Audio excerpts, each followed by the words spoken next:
All right, so we live. What is this, episode five, Hollywood Park Podcast. I don't know if y'all noticed we changed the name. Change it up. Just to pull back the curtain on it, there was like 176 kickback podcasts. So we didn't want to be 177. Yeah, no. That'd been stupid. So we changed it to the Hollywood Park Podcast, and the relevance of that is the fact that that's paying homage to where we grew up. So from now on, Hollywood Park Podcast. That's what you look for on iTunes, Google Play, where else? SoundCloud, Stitcher, fucking everything. Yeah. YouTube. So that's what you'll be looking for. So just want to make sure everybody understands that. What's going on, people? So got the normal cast. Danielle's calling in because she got shit to do. Yes. She's trying to be a responsible adult. Yes, Lord. Yes, Lord. Yeah. So, first thing that we want to address today is something that I feel like we have to address. Is the Terrence Crutcher situation. I don't know if we need to really detail exactly what happened. I don't know if y'all want to kind of give them if you haven't been paying attention to nothing. Steve, do you know like the ins and outs kind of what happened? Well, basically, Mr. Crutcher, earlier this week, he was coming home from school. A gentleman, I believe he said he had, 4 children? 4 kids, yeah. Has a wife, and he was on his way home from taking night classes, and he had his vehicle stalled. So, truck was stuck in the middle of the street, and someone decided to make a phone call saying that there was a suspicious individual, in the street. So the police come, and one thing led to another. He is complying with the police with his hands raised in the air. He's walking back towards his vehicle, and two police officers. Was it 2? Yeah, to start, yeah.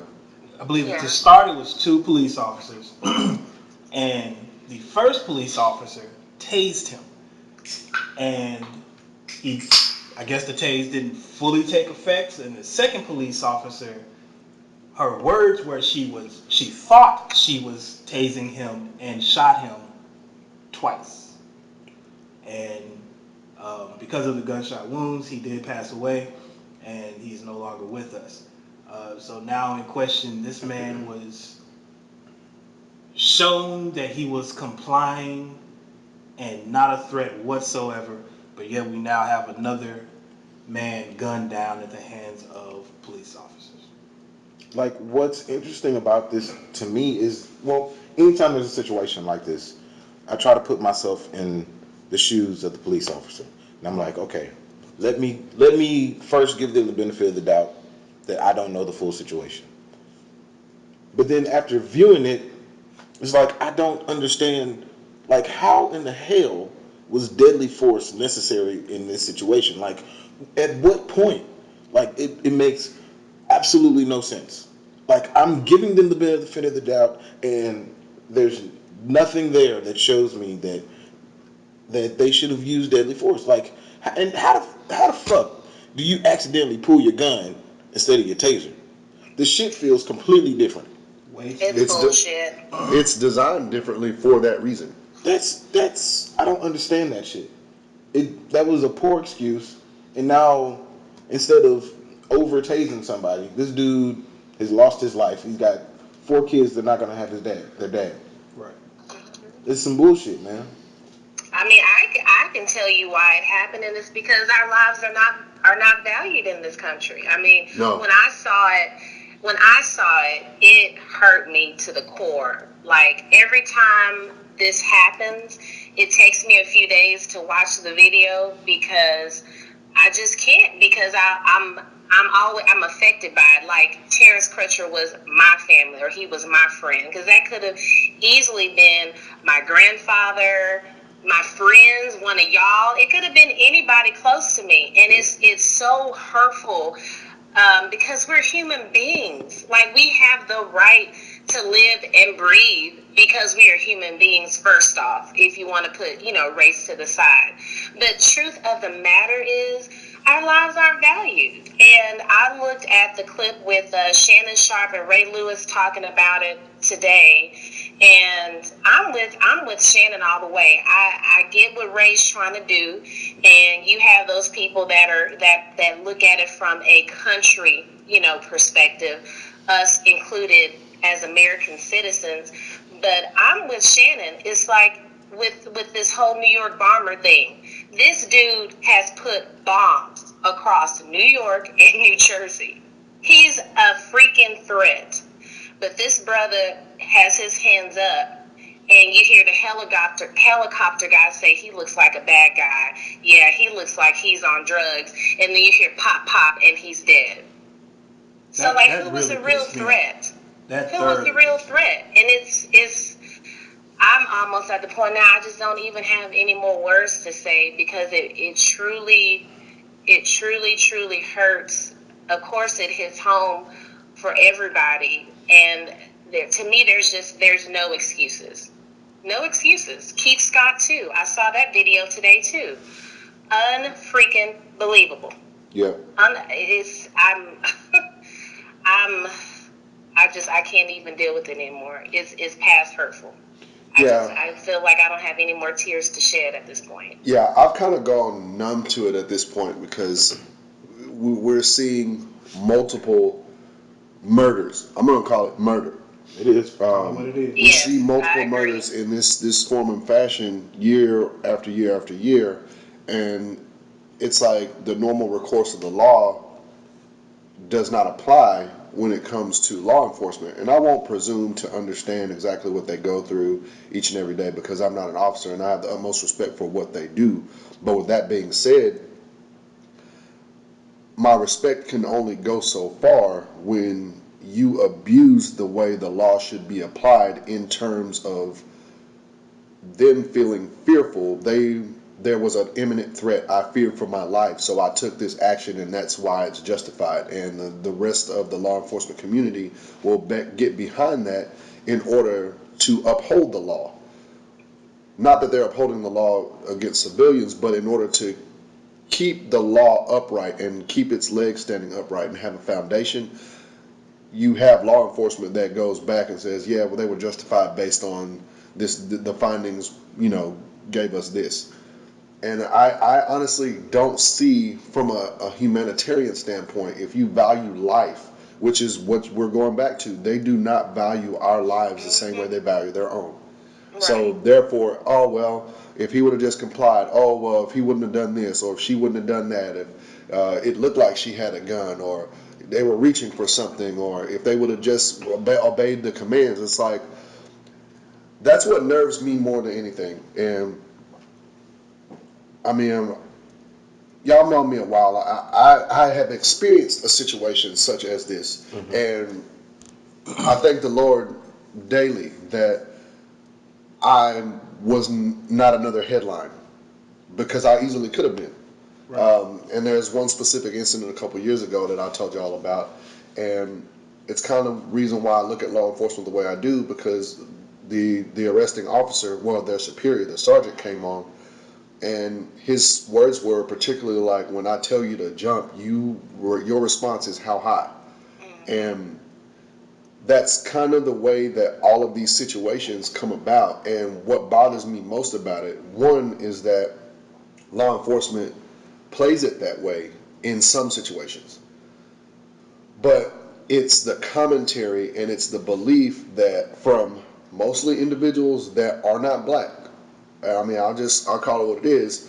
Most of the white people that I encounter, and some other races as well, that I encounter, their first thing that they say is, you should just do what the cop tells you to do.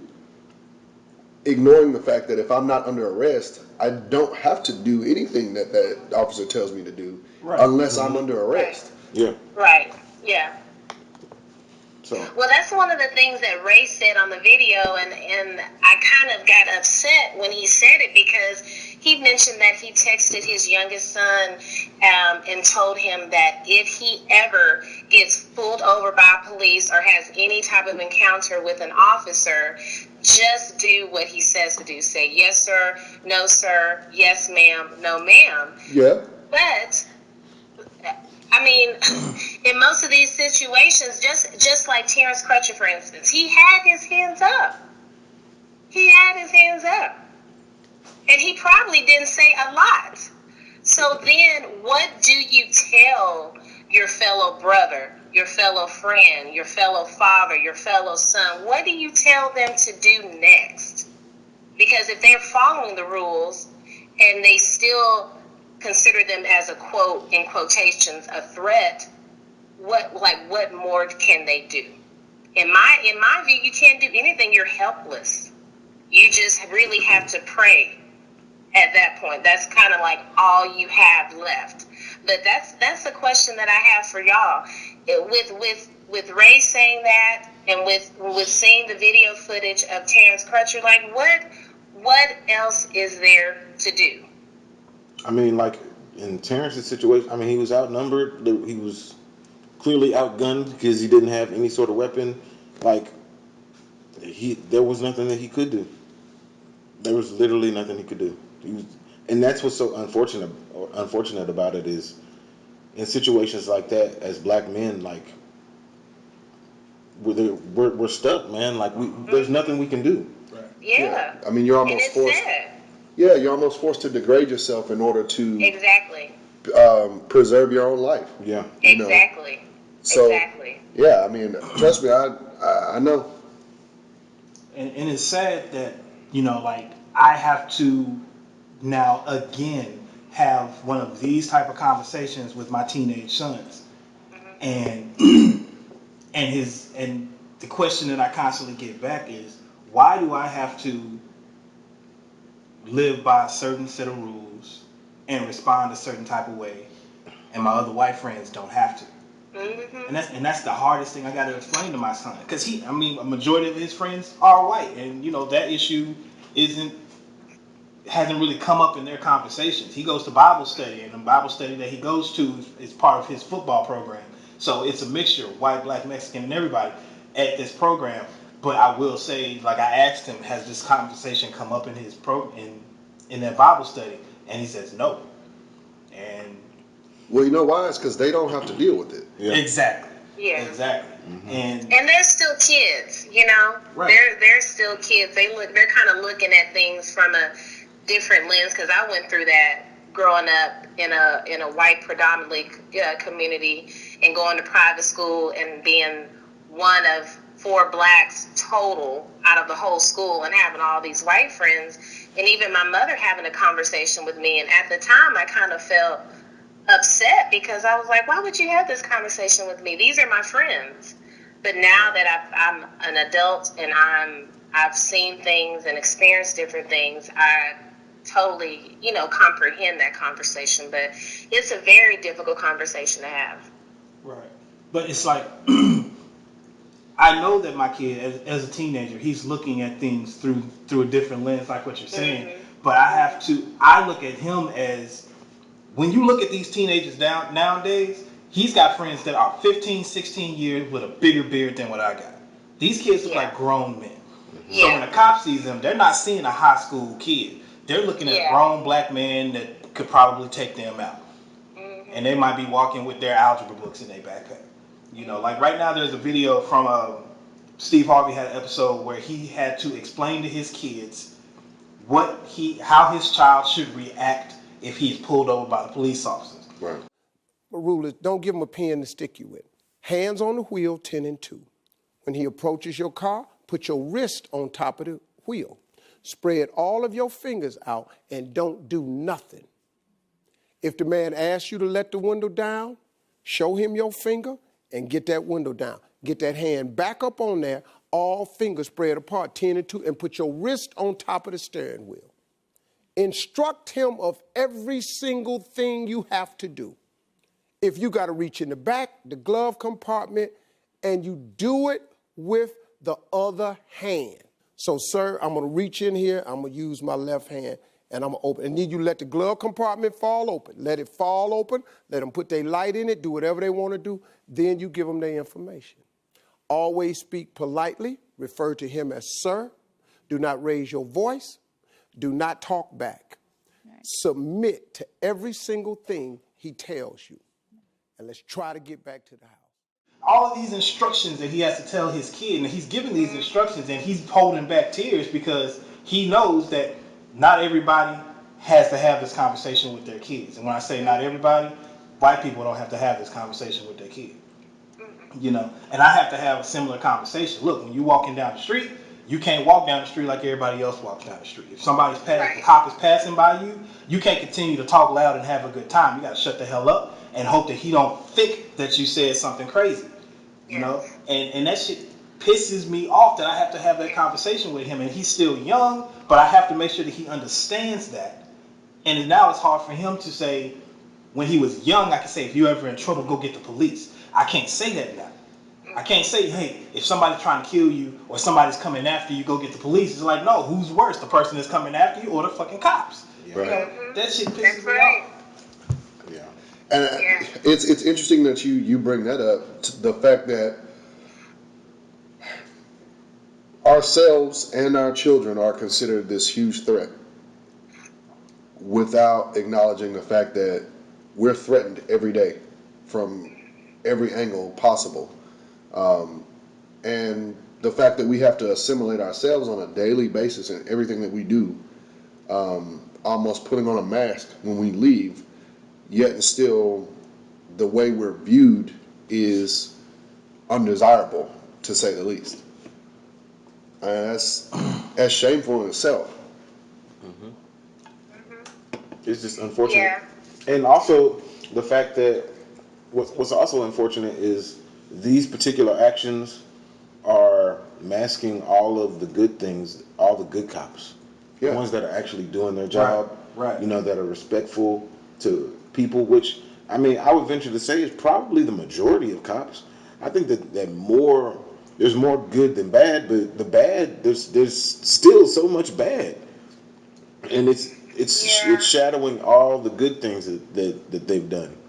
I'm But sorry, I this just thing think with that the cops has been going on for years. I mean, let's look back at history. You know, let's go back to the Emmett Till days. You know, it's been it's been something that's been out, but people usually don't talk about how a lot of the KKK members are in law enforcement and government positions.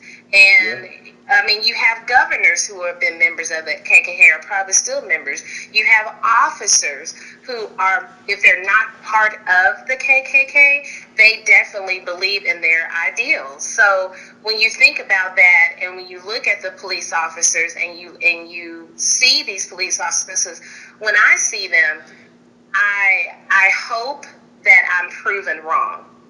But when I see an officer, especially when I see a brother being pulled over, I say a prayer for him.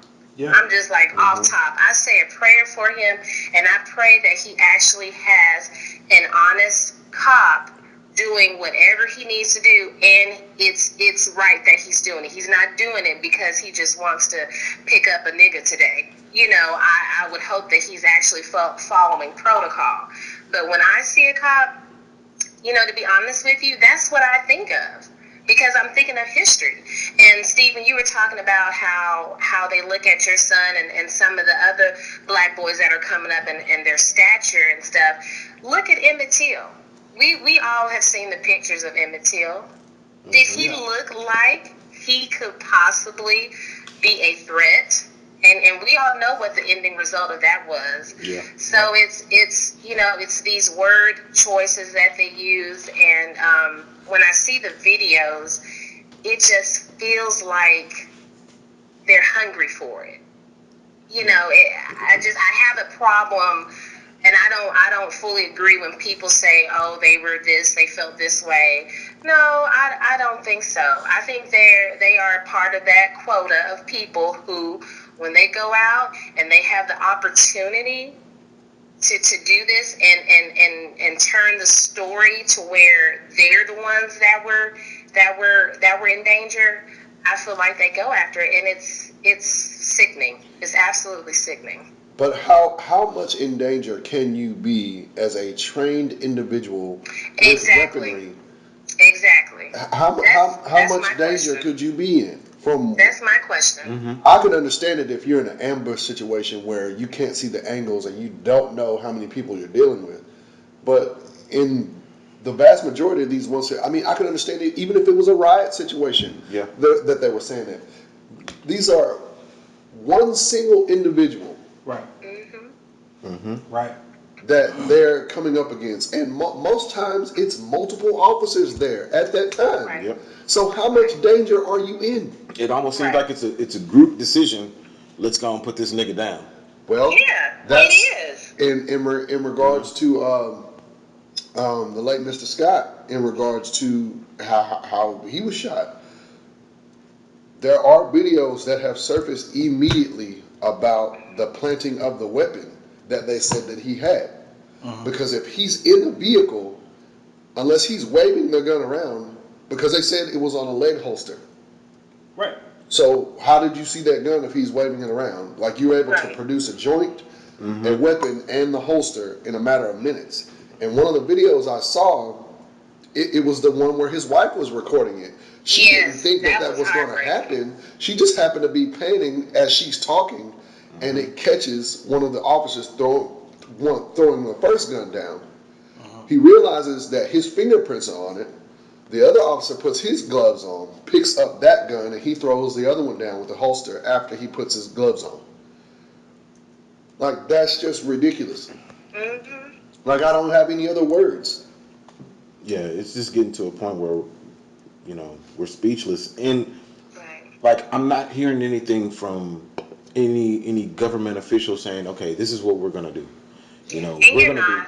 be. It's like You're what if they're clearly showing that they don't give a shit. It's not that they don't give a shit. It's their protocols are in place. They can justify their protocols based on what can happen. It's not they don't care. Right.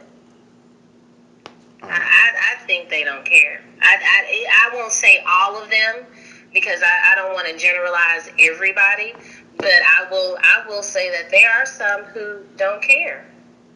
And it's scary because people in law enforcement and in government positions have a lot of power. Yeah, they do. And if there was something that they really, really, really, really wanted to stop, or they wanted attention to, or they wanted conversation in Congress about, they could do it. They could, if they wanted to change that shit today, they could do it. It's not if they want to. They need to see a benefit in doing it. There's no benefit in them doing it. And there's no benefit because our lives don't matter. Right, which is our plight. That's what we've been talking about the last 2 years about how Black Lives Matter, how my life matters, all lives matter. That's where that specifically comes from. Right. And you have groups and individuals that are trying to twist that narrative. And Oh yeah. yeah, I mean that in itself, like the rioting and the looting that they're talking about.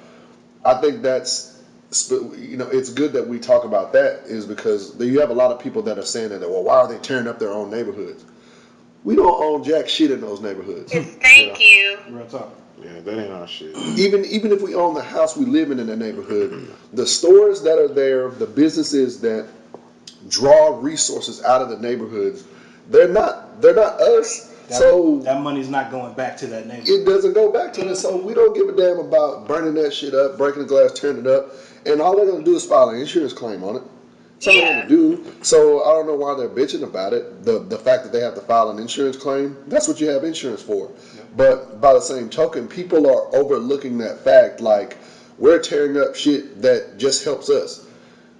It doesn't benefit us at all except for a shorter walk. And half the time those stores, the things that we need from those stores, we're going to go miles further to get it anyway. That's why it's called a convenient store. Yeah. And most of us know, you go to a convenience store, those prices are marked up because they know. Because it's convenient. So, and they're not people that belong to our neighborhoods. They're people that have Nope. been given the leg up that we haven't been given. And I hesitate to even say it that way. They have opportunities that we don't have for reasons, and then they look down at the people in that community that they're trying to make money off of as if they're the bane of their existence when it's actually the other way around. Yeah. Yeah. It's like we're the one that's keeping you in business, motherfucker. Right. So you can't look at us like that.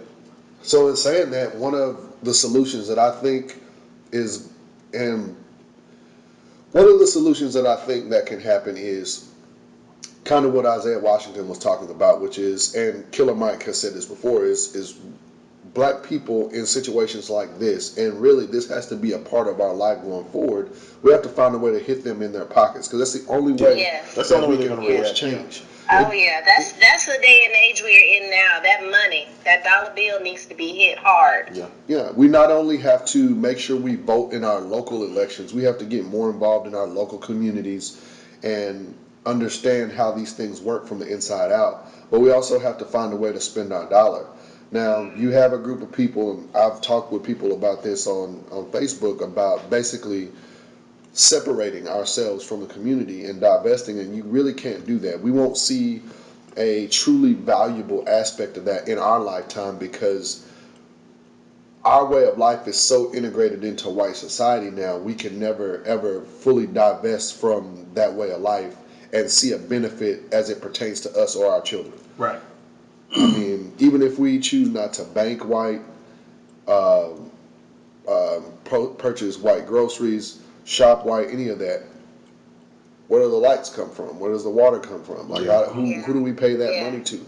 So those are things that we're still gonna see, and as long as they know they have us by the balls, quote unquote, they'll just find a way to angle it a different way. But I think a combination of things have to happen. That's why I touched on voting. I touched on spending power that we have. One of the most unfortunate things that we're going to see is the retaliation. Like we talked about, that the other week, back in July, when that gentleman decided to take it upon himself to start unloading on cops, which was unfortunate. You don't want anyone to lose their lives in a situation like that. But what people don't understand is that is the summation of this unbalanced equation of justice trying to balance itself out, because you're not seeing it happen in the courts, and people are still getting frustrated, and there are things that are still happening that are steady adding weight onto the hearts and minds of the people that experience this day in and day out. And before long, people snap. Yep, that's exactly what it is. And I'm seeing a lot of that, like you say, that people that I follow on Facebook or on social media that have spoken about the different situations that have been happening, about how they've gone to these protests, these peaceful protests and things of that nature. They are getting to the point where people are angry. Yeah. And even though they've been doing peaceful protests for this long, they're tired of protesting. Yeah. Yeah. This is going to get worse really fast if something doesn't change really soon. And that's scary. It's something that's different. I mean, I think a lot of people get so focused on Martin Luther King and the legacy that he left and what he did during his time, but people have to realize that was 50 years ago. Like, we're in a different day and age. That's not going to get us where we need to be. And I agree 100% with you, Wiley. It's going to have to be something more where you can't really see it. It's kind of something behind the scenes. And that economic piece with the money and everything, that's really going to have to be the way that we get our voices heard and shown. Because think about it, if like maybe only a few days during the week that every black person in this country did not shop anywhere, whether it was gas or the mall or grocery store, think about how much money would be lost. Well, I have to say, there was a study shown, I want to say that when we attempted to do something like that a couple of years back. So everybody said, okay, we're not going to shop on this day. But what happened was the day before, there was a huge spike in shopping. Right. So it made up for the day that we did not shop. That's Yeah. exactly what I'm saying, is that there So we're there still will stuck. be a new angle that is found in order to make. You got to understand, in order for black people to get out of the situation that we're in, and we're talking about an economic situation that's coming out of the injustices as well, we have to be 3 steps ahead of white society in terms of how finances work, because that's all they're going to do is find another angle. Like, honestly, until we have some sort of economic backbone, whether it's a banking system, which I think is one way to get out of it, but at the same time, what do you back that with? Right. Yeah. And who backs it? Because Right. nobody in the U.S. is going to back it. Nope. What foreign country is going to back it? Right.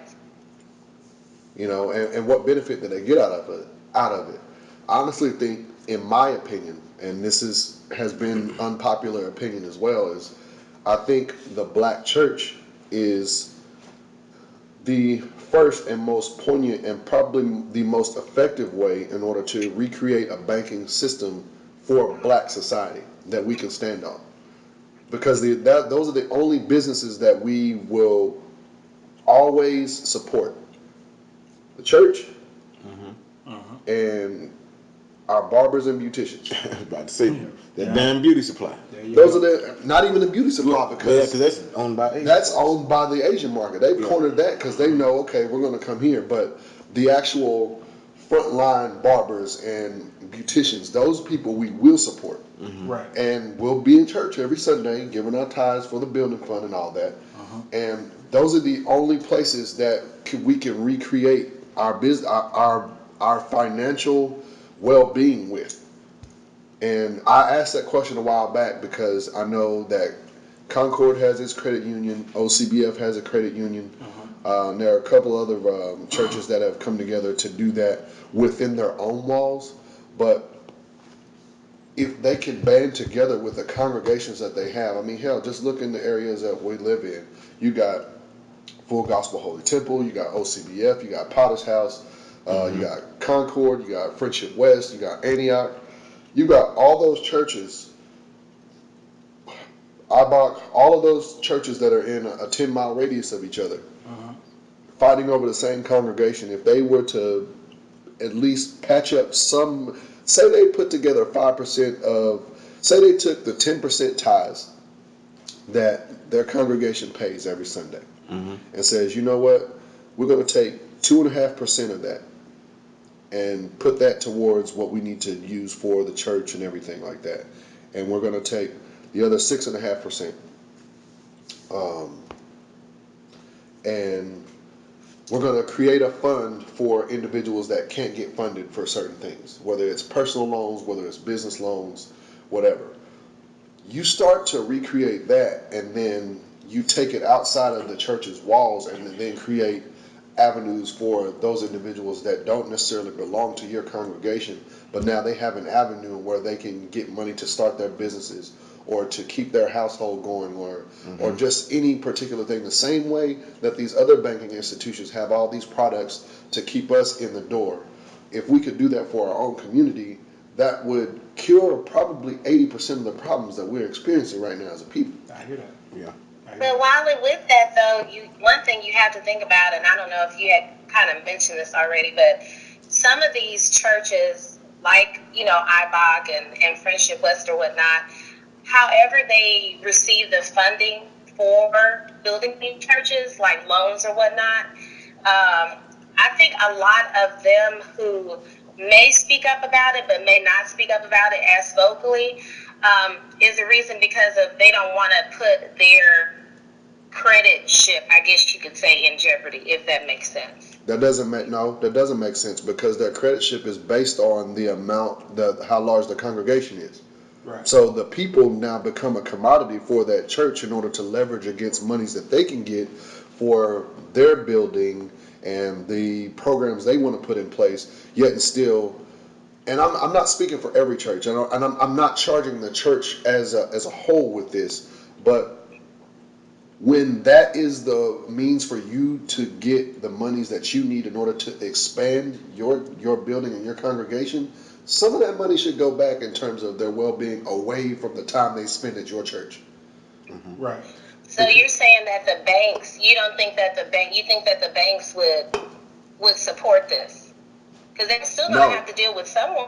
I'm not saying the banks will support it. I'm saying that the church itself should create a banking institution within its walls, and then to rebolster what we don't experience outside the church's walls. Because a lot of our problems as people come from the inability to find financing, not even for well-being, but for other things that we need to do. A lot of times we don't see businesses in our neighborhoods because we're the ones that can't get the money for them. So if we could get the money to open a 7-Eleven or to open our own eateries or to open our own clothing or to open our own tax shelters, if we could get the money to do those things, they would be there. It's we can't get the money to open them, so that's what opens the avenues for someone else that is not our own to come in.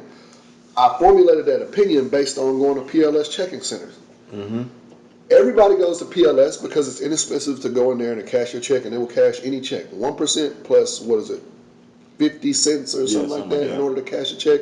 That's inexpensive. Mm-hmm. But you know who backs that money that they're able to do that? Who? Mexico. Really? Yeah. I didn't know that. They'll take any check and cash it. And you would think that that's risky because you bounce checks. But if you think about it, all the money that they make off the checks that they bring in, because any and everybody can go in there. You don't have to have an account to do it. You just take your check in there, have a couple forms of ID. They're going to give you your money. So the money that they're able to make and the fees, they go back to Mexico in regards to that. And where are those PLS check cashing centers at? They ain't in white neighborhoods. So ain't. Right. So ain't. And that was a movement that Pastor Haynes at Friendship West had going maybe 2 or 3 years, and I think he's still kind of pushing it in regards to the placement of these payday loan places, and how they are and where they're being put. So his thing was like, okay, you're putting these places in the community to get people caught. And I actually used to work in this particular industry. Yeah. It is an endless cycle. The person comes in, they give you a check, and we hold that check for the amount that they want the loan for. So they want a $500 loan. Obviously, if they had $500, they wouldn't be coming to get $500. Right, it's true. So you get a $500 loan, you have to pay back $525. The next pay period, the next payday comes, they don't have $525. So what they do is they have to pay the finance charges or the interest, Yep. and extend it to the next payday. So now we've made another $25 off of it. And it's the continuous cycle. Or they come in, they pay it off, turn around and get another loan. And what Pastor Haynes was saying was that they're only placing these loan places in these communities to keep these communities in this type of cycle. Correct. And constantly make money off of us. You don't see those type of places in Highland Park. You don't see those type of places in Frisco. And it's almost designed to keep us in this place. So he pushed this movement because there was one across the street from Friendship West. It's gone. I mean, he made it his mission to first get a lot of those places out of business, but he wanted them out of his neighborhood and especially away from across the street from his church. Right. It's old school loan shark. That's all it is. It's It a loan really shark. is. Yeah. It really is. That's all it is. So, I mean, that's good. We got some pretty good comments too, Derek. I see you. Appreciate you for checking in, man. Thank you for everything that you've said thus far. Yeah. But man, I mean, and you know, Derek, from what you're saying, as far as being a part of the conversation, I mean, Yes. we will definitely take you up on that for sure. absolutely. But yeah, I mean, these are good points, and we can extend this conversation. I mean, these are movements that we really need to make happen. I mean, the political portion, the banking portion, these are things that we really need to make happen instead of just talking about it. So, anybody that has any connections to start this going, we need to make that happen for real, so we can stop this cycle. So, on to a lighter subject. Danielle, she went to the Kanye West concert. I did. And so, first off, tell me how was the concert? Like, I've never been to a Yeezy situation. So, yeah, how was it? It was awesome. This is my second time going. It actually would have been my third if I could have seen him in college when he came out with College Dropout, but I didn't get a chance to. But this is my second concert. So in 2014, he did the Yeezus tour. I think that was it. And the difference, I like this one better. I like this one better because some of the symbolism in his last concert I didn't really quite get. But because he had the women out in full nude onesie suits. They really weren't onesie suits. They were like onesies. they were like all they were like all in Did one. it snap in the Yeah, crotch? that's what I was thinking. When they But the snap in the heads were crotch. covered. It was kind of weird. He had like this. Y'all remember that episode of Martin when Martin and Gina were beating that rat Yeah, on Chilligan's Island? yeah. Y'all, the rat reappeared when What? he was on the stage. This was like his 2014 tour. So that kind of freaked me out. I felt like I had to go and pan the stage and felt like I had to beat the rat. But Panda. this time, Panda. this time I liked it a lot because he brought the stage out into the audience. And I had talked about the people who were in the quote-unquote floor seats, which it was just standing room. But he created like this bomb-ass mosh pit.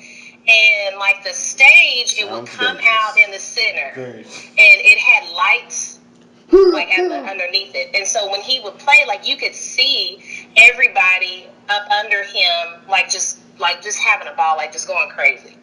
So it was pretty awesome. I love the aesthetics of it. I have some videos and pictures I could show you guys. But it was great. He did quite a few songs from his most recent album, Pablo, and then he did some throwbacks. He did some songs where he's guest appearing with other artists. One of my favorites is "I Don't Like" with Chief Keef. That's one of my favorite verses of his. But it was awesome. I'm a concert junkie, so I loved it. So, you've been to Beyonce concert too? I have been to a Beyonce concert. You're part of the Beehive, right? No.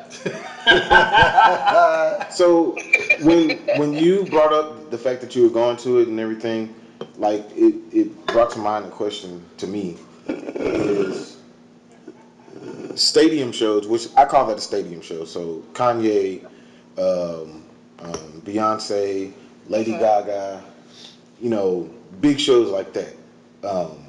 Those are stadium shows to me. Like, I personally, and I've never been to any of those, and I think that may play into it, but I personally like concerts versus those because I like the intimacy of a concert. Right. And I feel like you really connect with the artist. I mean, and as being an artist, you really get the energy from the crowd when you can connect with the crowd. When it's that big, you're not really connecting with the crowd because there's so many damn faces out there. You can't connect with nobody. I think it depends on the audience. With Kanye. So since you brought up Beyonce, so I'll do the comparison, and maybe it's because I listen to probably a lot more Kanye music than I do Beyonce music. But like when it was certain songs that he would play. Like for instance, he started with the Father Stretch My Hand. So that was his intro, and he did part 1 and 2 back to back. Okay. So like when that beat dropped, it was like it was like everybody went crazy. You felt it. And Kanye came out and he was just smiling. And he felt it too. Yeah. So I kind of felt like I had that connection with him. And he even started over. He was like, man, that shit was too hype. I'm like, yes, it was. So he started it over. But in that instance, it was awesome. And that's why I like the fact that he had the stage out in the audience because it connected more. I think with Beyonce, she's an awesome performer. She's a great entertainer. And she's about the show. I don't say that people don't connect with her, because I'm pretty sure her fans, when they go, they probably feel the same way that I felt. But when I went, she put on a show. Yeah. She did that. It like if you would go to Vegas and look at a Michael Jackson show or something like that. It's kind of along those lines. Mm-hmm. But with Kanye, it was really a connection this time. It was really a connection this time. Well, And he just like kind of let the audience kind of dictate like his energy level, And Yeah. he even said, he was like, Dallas is so lit tonight. He was like, I can't even believe this. well, So. yeah, that's because Dallas is so pretentious, and which is funny that Kanye says that, but I think a lot of what Kanye puts out too, and which is one reason why I'm such a big fan of Kanye, is his bravado.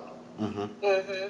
And he has a huge heart, and people get kind of caught up in the moment and what he says and how he says it and how arrogant he is, but it's really because he's an advocate of the people. Everything he's done, every piece of music he's put out, every effort he's put out in terms of his clothing label, the restaurants, just the connections he's made in music, has been for the good of the people. Yeah. And it's kind of funny that we're talking about this because he's been such an advocate of that kind of stuff since College Dropout. Yeah. And Yeah. you know, one of my favorite albums is Late Registration, which is the second album, and I felt that I felt Kanye from the first album, but Late Registration really kind of got me for several reasons, because it paralleled a lot of my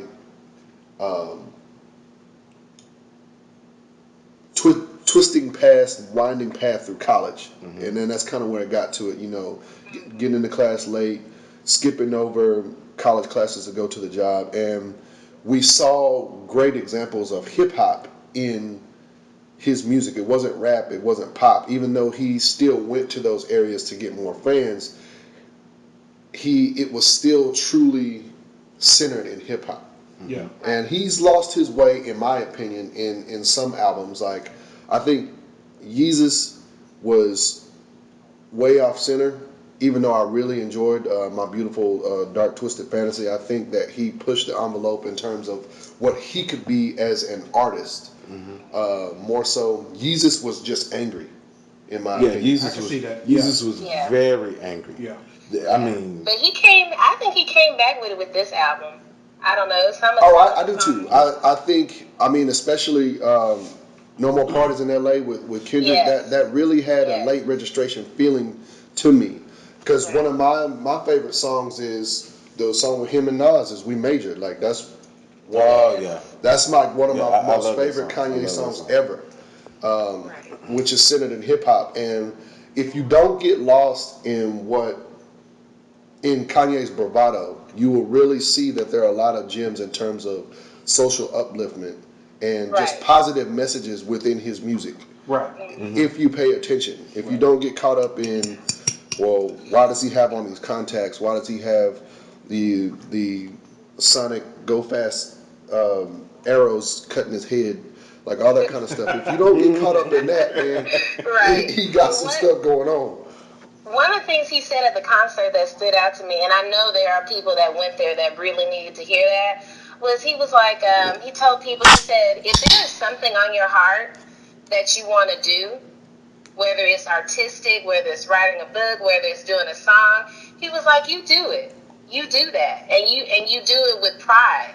And I really appreciated him saying that, because, some people feel like their ideas are maybe less than, or they feel like, if they want to be a singer or a songwriter, and they have people telling them that ain't going to do nothing, that's not going to pay any bills. But because he really encouraged that goes along with what you were saying, Wiley, about him really being a voice. And like everybody just like went crazy when he said that. So I really like that. I feel the same way. I mean, even though I kind of doubted him on that Yeezus album, I was not really a big fan as well.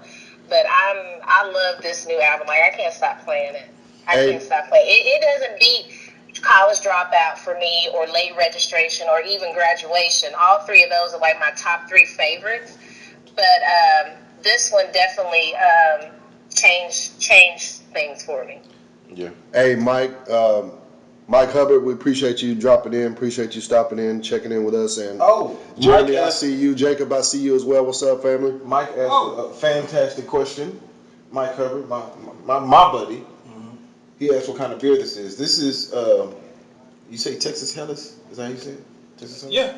Anyway, it's a community beer company. We've been drinking this for the past couple weeks, and so that's who we with right now. So they have a variety of flavors. Last week we were drinking wheat beer. So Texas Hellas is what we're drinking today. It's pretty good.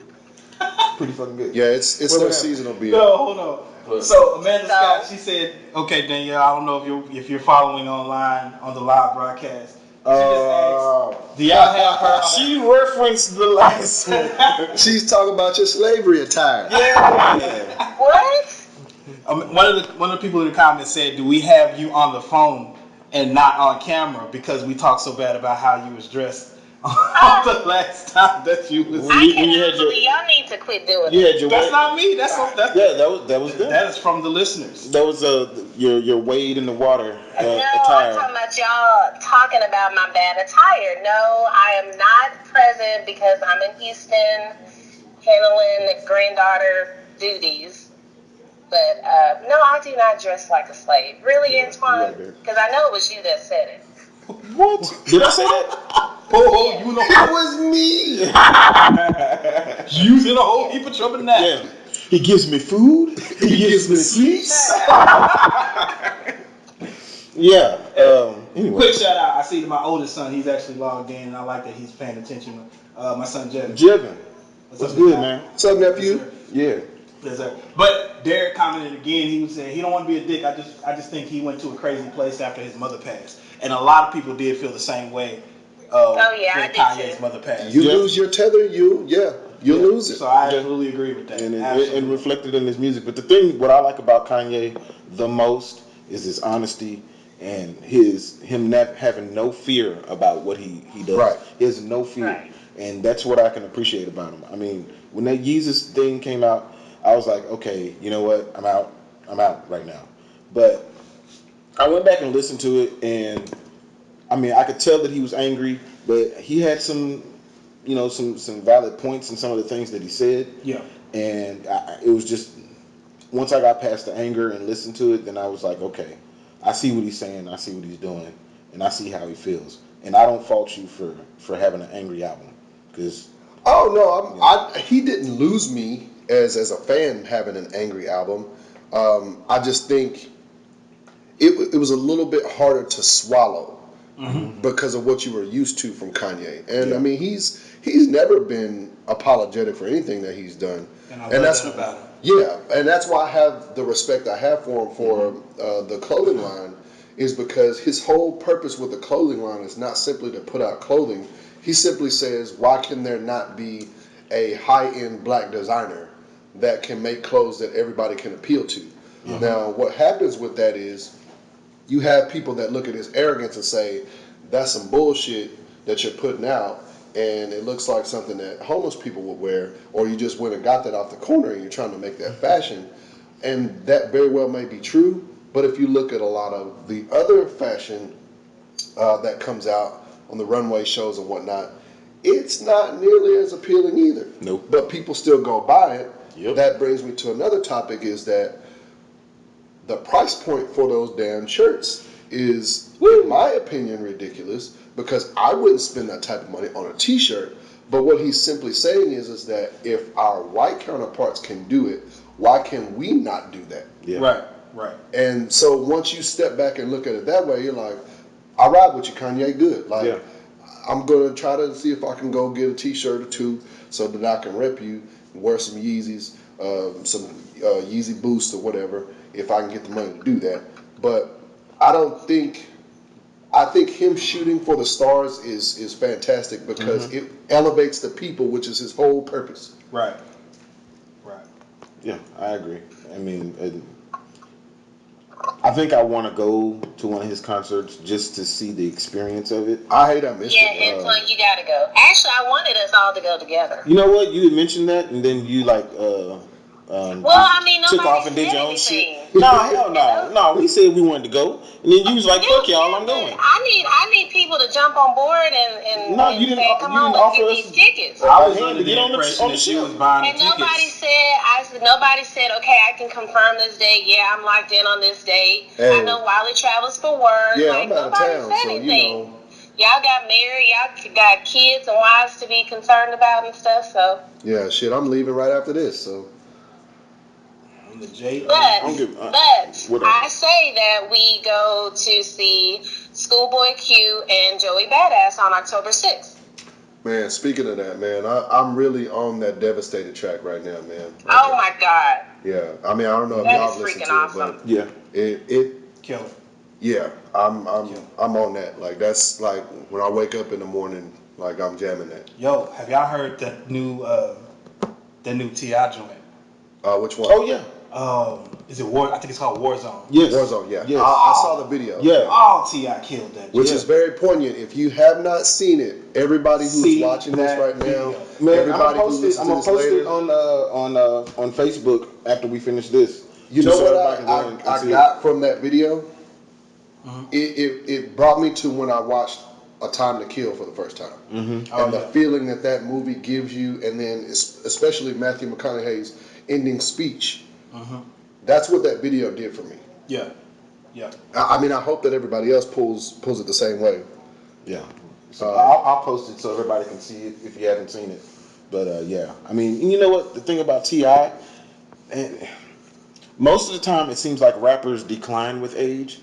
Like T.I., his arrow is still going up. Yeah. Like this dude is getting better with age, and it's Oh, and just amazing. FYI, he will be in Dallas October 23rd with 2 Chainz. So we going to the concert? We going to that shit. Oh, Who yeah, else I'm want to going come? Y'all want to I'm come? going to everything. So y'all want to go? Come on. Oh, Let's we do going to this. see T.I.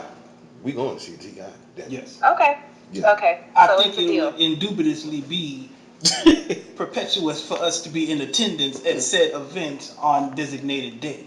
All right. It's funny that you say that because you just made me think of motherfucking Don King and his coonery Oh, the other day. And I hate to interject this at man. this particular point, But yeah.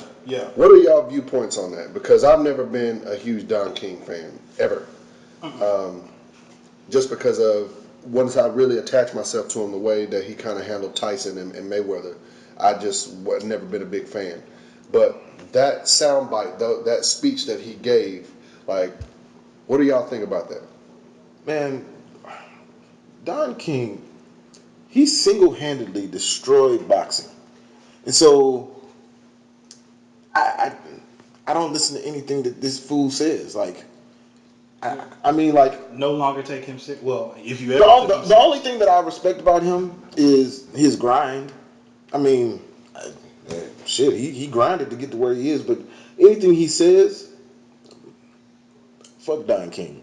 As far as I'm concerned, I don't listen to anything he says. But I don't know the ins and outs of everything that he said, and I heard about it, but I don't know. Oh man, you don't want to know the ins and outs of it because, in my opinion, it's coonery at its finest. What he was saying was true from a perspective in terms of how white society looks at artists and athletes in terms of money, and that's really what it boils down to is money. Mm-hmm. And those types of people won't respect you until you make a certain amount of money, and even then, the respect only goes a certain level. But that's kind of what he was saying, and I'm paraphrasing. The house nigga syndrome, basically. Yeah, he was basically like, if you don't have any money, you're a poor Negro. If you got money, you're a rich Negro. And he was like, I told Michael Jackson, he's a dancing nigga. Oops, Negro. And Did he say that? That's exactly what he said. Oh, but come on. I'm telling you, like when you look at the video, but it's crazy because I don't know who the guy behind him, but there's a black guy like filming him on his phone, like, watch what this nigga about to say. He about to say some stupid shit. Watch. And sure enough, he did. And then, of course, you've got other officials behind him, and Donald Trump's behind him, and Donald Trump just has a smirk on his face, like I knew he was gonna say some stupid shit. And it's like, and Trump say stupid shit himself. But that is somebody that is probably gonna be elected president. Scary. And how ignorant is that? And I'm reading right here. Don King endorses Donald Trump. Yeah. That's fucking. I saw the clip too, and I mean, It's Don King being Don King first and foremost, but it agitated me a little bit because I guess in my mind frame, and not everybody thinks like me, but you're first of all you're sitting here supporting Donald Trump. You got other supporters here who support him, and on the video it was this one white guy, and he was just laughing like he was cracking up. Yeah. Even before he said the N-word, he was cracking up at him. So it just kind of made it feel like it was a step and fetch show. Yeah, It's that's like exactly what it was. Yeah, he's like, this nigga, like the white people are laughing like this nigga will say anything. Yeah. Like it's ridiculous. He's taking the words right out of my mouth. Yeah. Hey, oh, thank you, nigga. I don't trust an 85-year-old nigga that has never combed his hair. I can't do that. So, Yeah. fuck him. Twice. I wonder, does he have any patents on the what are those, the troll dolls? He should. He should. He looked just like one. That motherfucker, boy. It's stupid. Only in America. Yeah. and he's been parodied on several. Great White Hype was a parody of him. Yep. Hell, what's the other one that comes to mind? Danielle, what did you just do? I had to stop by this store called the Shrine of the Black Madonna in Houston, Texas. What? What are you shopping for? Well, I don't know. Maybe we don't want to know. Can you hear me? Oh, we can hear you all right. Mm-hmm. We heard somebody. Let me cover your ass with this sheet. I had hit mute, but I had unhit mute because I was about to say something. Hey, shout outs to everybody that's still joining the podcast, saying hello. What's up, Antoine? What's up, Spunky? What's the deal, bro? So back to your unsheathing over there. What are you doing? Well, I went to this store called the Shrine of the Black Madonna in Houston, Texas on MLK. Okay. Shout out to all the Houstonians that know about the Shrine of the Black Madonna. Extra black today. You said what? Nothing. Go ahead. So I stopped by there to get this book that my mom had told me about by, and now I can't think of who the author is, but and some incense, really. That's what I really came to get, some incense. We got the black magic incense. Money house blessings. Actually, it's patchouli. Chewy. Anyway, so that I guess we done talking about Kanye. I don't know how we spiraled to T.I. and shit, but When we go into music. Well, yeah, I mean, spiraling. from music and a socio-political standpoint, which is what we've been talking about mostly. I mean, those are all artists that have had and will continue to have poignant things to say and do in order to further the cause of the people. So it's just natural that we end up talking about those people. Yeah. Yeah. And speaking of music, Jevin commented again, letting us know that he is a big fan of your music. Oh. And he finds you inspiring and likes to continue listening to your music. He wrote that for real. He wrote that. That's Jevin. What? Wow. Nice. You know what I'm saying? That makes me feel good, man. Yeah. Thank you, man. I appreciate that, nephew. Feel so old. Yeah, y'all niggas old. Really? Hmm? Really? I mean, You got the Moses locks and we the one that's old? I mean, technically, he is the youngest person in it. I am.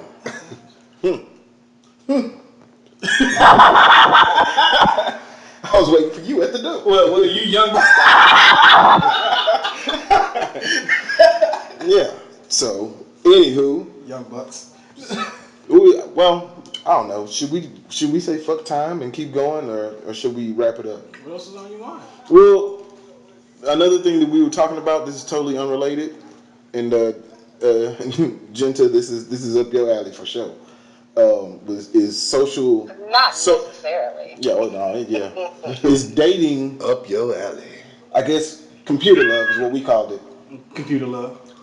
And using social media, not really social media, but using, I guess, computer. I don't even know what the fuck to call it. Just Social dating sites? What the fuck? just electronic means to further the dating cause. Yeah, that's what it is. Mm-hmm. So Danielle, I know that this is consumed your life? How has that worked? No, for it you? has not. Quit being an ass today. It has not. I guess I've done it on I've done online dating, but it's not really a fan. I'm not really a fan of it, but I've done it. Oh, you're not a fan of it, so you don't use Tinder? No, You know. I only did. You ain't got to lie, Craig. I only did Plenty of Fish and what's that other one? Match. Oh, Match.com. Match.com. Yeah. Yeah. You And wasn't. eHarmony. And eHarmony. You used eHarmony. So you said you only used one more, and then eHarmony came out. So what else have you used? Backpage. Did you do Christian's Mingle? Christian Mingle. Those are just only three I've used. Backpage, you didn't use that one. Was that a farmer's doc? What is it? Farmers.com. Farmers. No. Soul Swipe. So No, for real. That's real. Soul Swipe is. Are you kidding me? no, It's is the- that for black people? It's the black version of Tinder. What? Wow. Like no joke, it's the black version of Tinder. Soul swipe. Wait. Oh, Did you use Soul Swipe? I've used it. I've used that Tinder. I've been on POF. Uh-huh. I'm not an advocate of online dating. Like, and don't get me wrong. Like, I've fostered like hell. Like, here it is. Soul swipe. yeah. my I'm first. laughing at y'all if y'all use soul swipe. Technically, my first adult girlfriend that I had, and I say my first adult girlfriend, because y'all know me, I'm relationship challenged. But my first adult girlfriend, like we connected via MySpace, and then Facebook, and then from there, MySpace. yeah, that's what I'm saying. Don't act like you No, wasn't don't around during act MySpace Yeah, time. yes, ain't that. You changed the background and put No Limit Soldiers on your music playing and stuff. You got a Black Planet page. You still visit For real. Ooh, Black Planet. Oh man, that was my shit, Black Planet. Black Planet and Dallas Peeps. Dallas Peeps. No. Hey, Why shout did you out say College peeps Club. like that? College Club. College Club. Yeah, I work for College Club. Shout out to the Dallas Peeps fam, though. Like, sure. Hey, Rob Howard, Ron King, love y'all to death, man. Keep doing what y'all doing. That's why I have one of my children. Well, Dallas Peeps. but then Damn there's it, Ron. but then there's significance to social dating. Then I think if you handle it responsibly, and I say responsibly, like I just think it's another avenue to what we It have. is. Like it's just a way of our world. Like whereas dating has given way, or courting and all that kind of stuff has given way. Like social media just picks up that slack, and a lot of people that want to be old fashioned behind it, but it's just like don't give up on the avenue that you have. Like you have a means to reaching out to more people now. You get out of it what you put in. Like if you just keep it on the surface and you send messages and you send nudes and it goes down in the DM and all that kind of stuff, and then you do what you do. If you don't pull out more of it in terms of, hey, let's sit down, let's go take a long walk in the park, let's go have coffee or something like that. Derek, what did you say? Dude, read that, dude. All right. They're crazy. Hold on. You gonna read it? Yeah, I'm gonna read it. Derek, shit. All right, Derek, he's got a joke. It says, white dude comes up to you and says he's mad because of the name of the restaurant, Cracker Barrel. He says, how would you like it if I made a restaurant called Negro Bucket? Come get your freedom prize. That is funny, but I have a response to that. I have an answer, Derek. And honestly, it's the reason is because white people, like, they own their racism. Yeah, they do. Like, they spin they do. it to work for them, whereas black people, we don't all the time. Yeah. Like, we get in our feelings, we get butthurt behind it when somebody calls us something. And We sensitive. but on top of that, though, as our own people, like, if we try to spin it, they'll say that we're Uncle Tom if we try to spin it. First word to come out. Yeah, so First word. I mean, I absolutely, that joke is funny in itself, and if you don't find it funny, I'm wrong with you. something wrong with you. Not being sensitive. But at the same time, yeah, stop being sensitive. But at the same time, yeah, the answer to that is that most of the time, white people, they find a way to spin their racism. Man, I always thought in Cracker Barrel, like going up to one of one of the places where they sell the pies and be like, how much it costs to make them all white pies into nigga pies? Terrible. Anyway, so Danielle, so Tinder and Soul Swipe, farmers.com, Shut up. I did not say Christian something. Mingle, No. eHarmony. What else you got? Yes. So what have you had the most success on?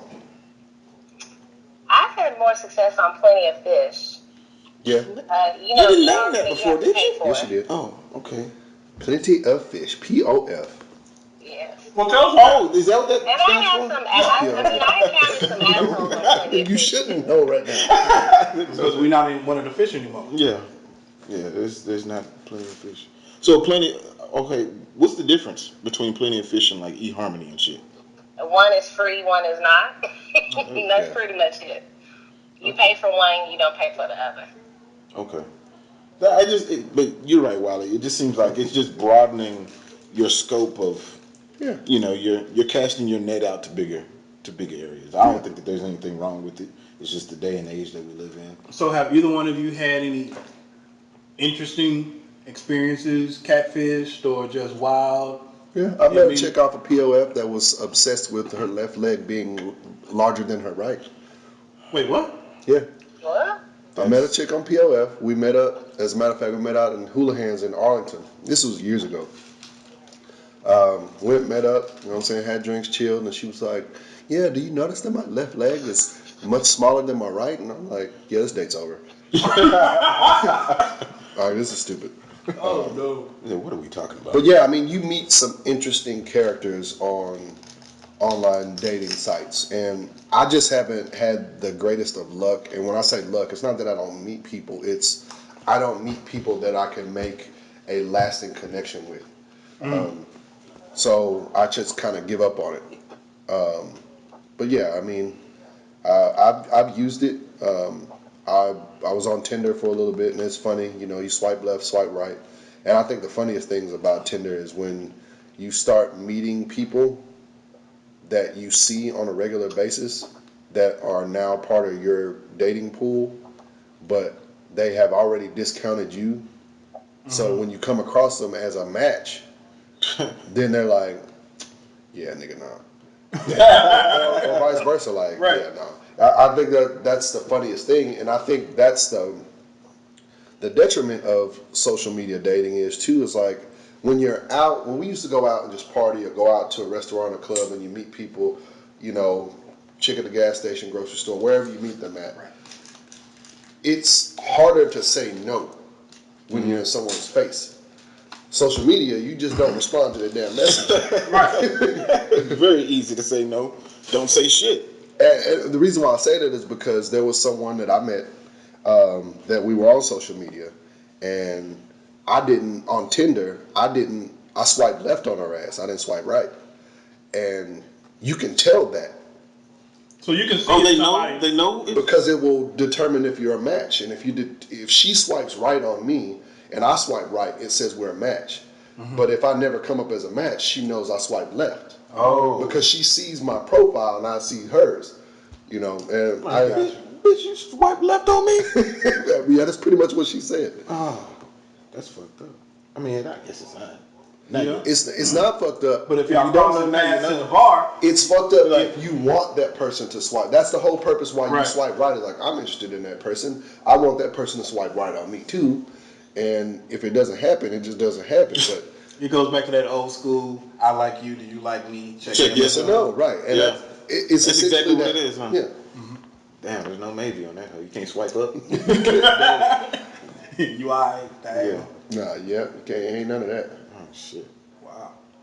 Well, I don't know. I mean, I guess it's past me. I don't understand this shit.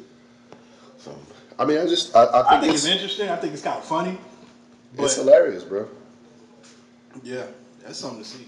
I mean, it's almost the same thing as like when you have a ton of Facebook friends or whatever, and you see those people out in real life and they don't know you Right. because they don't know the real person. That they know your cyber, they know your avatar. yeah. They That's know true. they know your representative. your profile pictures. They know that of you, but they don't really know you. You know, and actually, that's interesting because in doing, there. Some people only have Skype dates and have zero physical connection till the fourth Skype. First handshake, hug after fourth electro date. Derek, it's really funny that you say that. I was talking to this chick a while back, and we were having a conversation. And we made a joke with each other because I was gone so much that we were going to have a Skype wedding.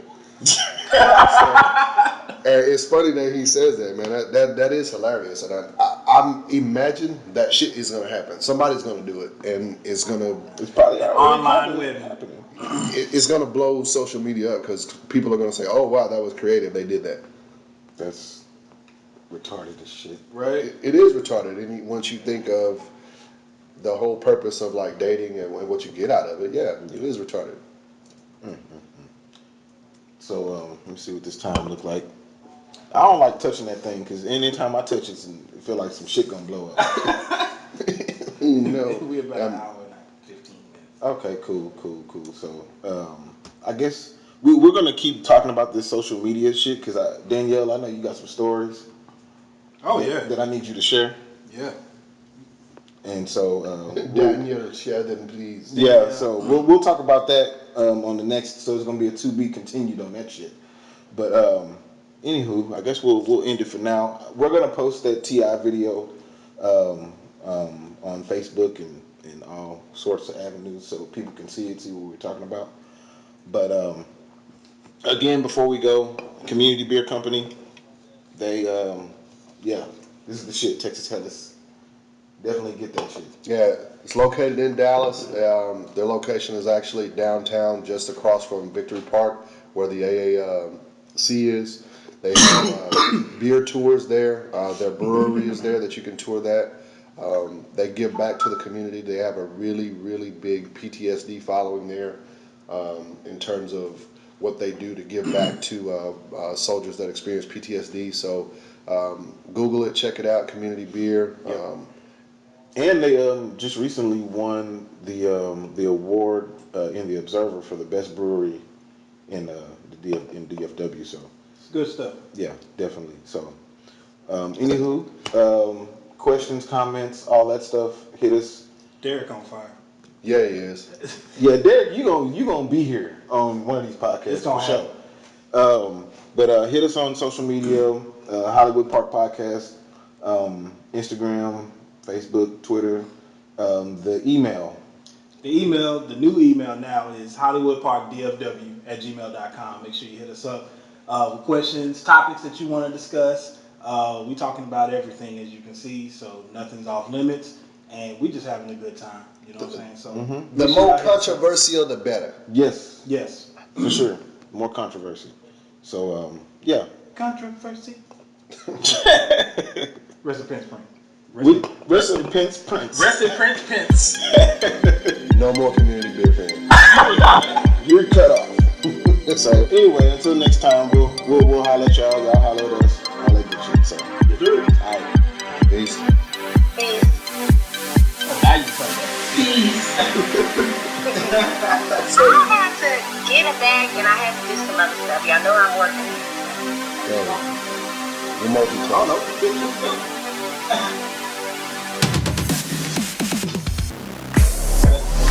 I don't know.